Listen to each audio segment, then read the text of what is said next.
नमस्कार बालमित्र मैत्रिणींनो, मी मंगला वलगावकर. माझं मंगला आजीच्या धमाल गोष्टी नावाचं यूट्यूब चॅनल आहे. त्याच्यावर मी तुम्हाला निरनिराळ्या गोष्टी सांगते, काही प्रसंग सांगते, अनुभव सांगते, सुभाषितं सांगते, मोठ्या माणसांसुद्धा बोधपर गोष्टी सांगते. तर आज ना मी एक कविता तुम्हाला म्हणून दाखवणार आहे आणि ती कविता मला वाटतं तुम्ही कधीच ऐकलेली नसेल.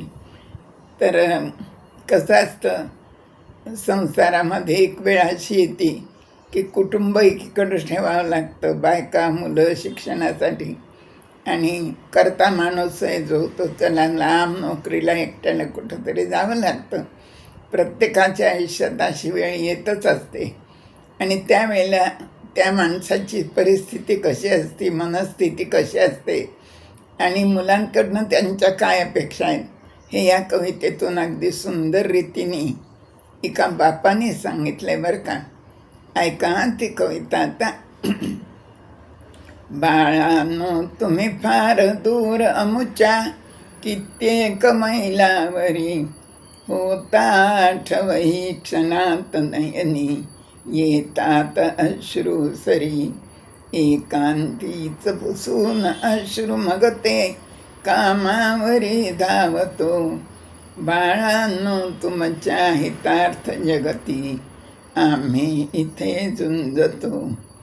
आले दुर्दिन संप्रती, म्हणून हे नाही कुणी सोबती. प्रेमाचे अनमोल भाऊ बहिणी, नाते आता तोडीती. शेजारी हसती कठोर वरती, ते घावही शोषितो. बाळांनो तुमच्या सुखार्थ असल्या, या यातना भोगतो. धैर्याने जरी राहिलो आम्ही उभे, ही पाऊले रोवनी.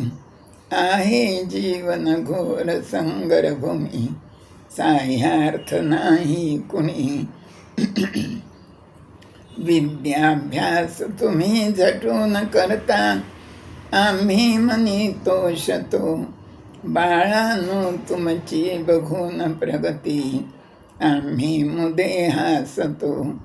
माता बंधू पिता प्रभूच मजला, तो दूर कोठे तरी. बाळांनो मम काळजी सदा, घेतो प्रभू श्रीहरी. तर ही अशी सुंदर कविता आहे. वडील फक्त वडिलांना एवढीच अपेक्षा आहे की मुलांनी आपला अभ्यास नीट करावा आणि प्रगती करावी आणि चांगलं राहावं, आणि त्यांचं स्वतः एकटेपणा, त्यांचं लोकनिंदा, त्यांचे हाल आणि त्यांचं सगळं त्यांनी आम्हाला परमेश्वरावर सोडून ते एकटे राहत असतात, अशी आपली मनस्थिती पण त्यांनी कवितेत सांगितलेली.